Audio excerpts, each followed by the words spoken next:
मैं doctor Mahadev Singh, assistant professor political science, Shri Sanwaliya ji government college, Mandapiya, Chittorgarh. आज हम पढ़ेंगे संप्रभुता का बहुलतावादी दृष्टिकोण अथवा बहुलवाद। 20वीं शताब्दी के प्रारंभ में राज्य की असीमित संप्रभुता के सिद्धांत के विरुद्ध, यानी एकल संप्रभुता के सिद्धांत के विरुद्ध, या दूसरे शब्दों में कहें कि संप्रभुता के एकलवादी दृष्टिकोण के विरुद्ध एक वैचारिक विद्रोह की शुरुआत होती है, जिसे बहुलवाद के नाम से जाना जाता है या संप्रभुता के बहुलवादी दृष्टिकोण के नाम से जाना जाता है। 19वीं शताब्दी तक संप्रभुता को एक सर्वोच्च, निरपेक्ष, निरंकुश, सर्वव्यापक एवं एकमात्र शक्ति माना जाता था और इसे ही राज्य में नागरिकों की निष्ठा का एकमात्र केंद्र बिंदु माना जाता था।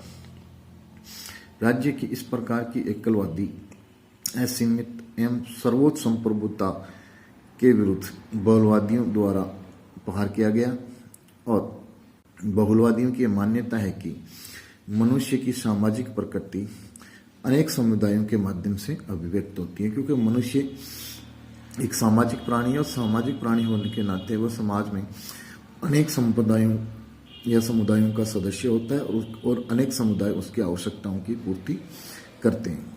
केवल राज्य के माध्यम से ही मनुष्य की प्रकृति अभिव्यक्त नहीं होती, अपितु अनेक समुदायों के माध्यम से वह अभिव्यक्त होती है। वस्तुतः राज्य की समाज के विभिन्न समुदायों की भांति एक समुदाय मात्र है। जिस प्रकार समाज में अनेक समुदाय हैं, वैसे एक राज्य भी समुदाय है जिसके अपने कार्य निश्चित और सीमित होते हैं। निश्चित और सीमित कार्य होते हैं, राज्य के असीमित कार्य नहीं होते। अतः राज्य की शक्ति निरंकुश अथवा सर्वशक्तिमान नहीं हो सकती।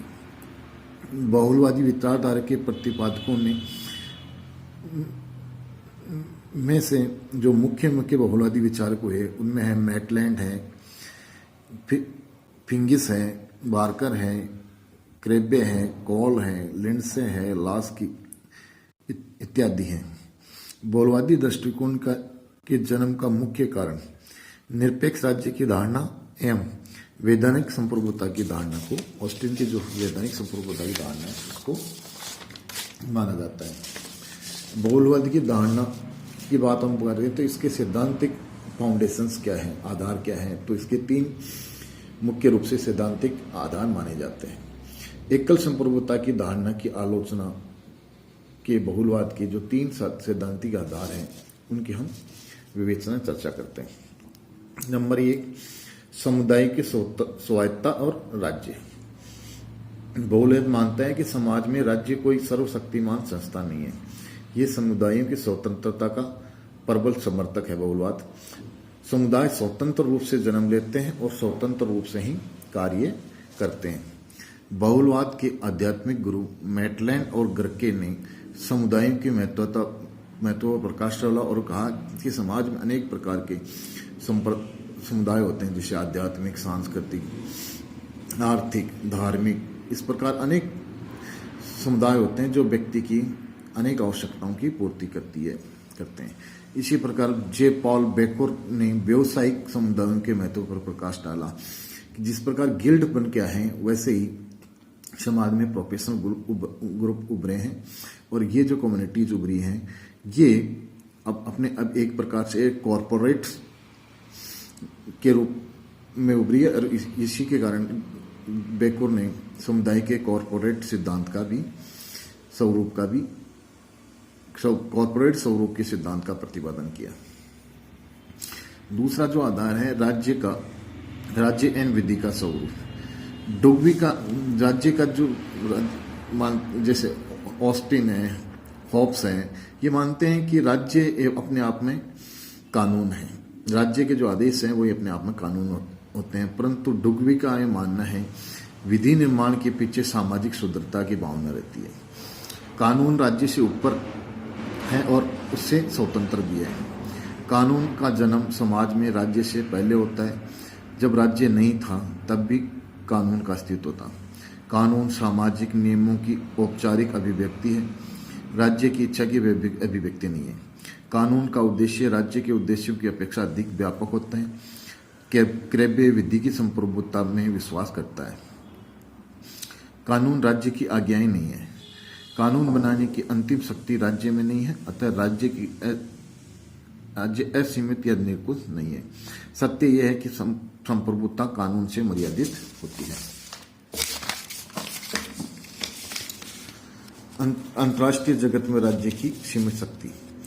हम देखते हैं कि आंतरिक जगत हो चाहे बाह्य जगत हो, एकलवादी जो संप्रभुता का सिद्धांत है वो असीमित स्वतंत्र संप्रभुता की बात करता है और वो आंतरिक और बाह्य रूप से संप्रभुता को स्वतंत्र मानता है।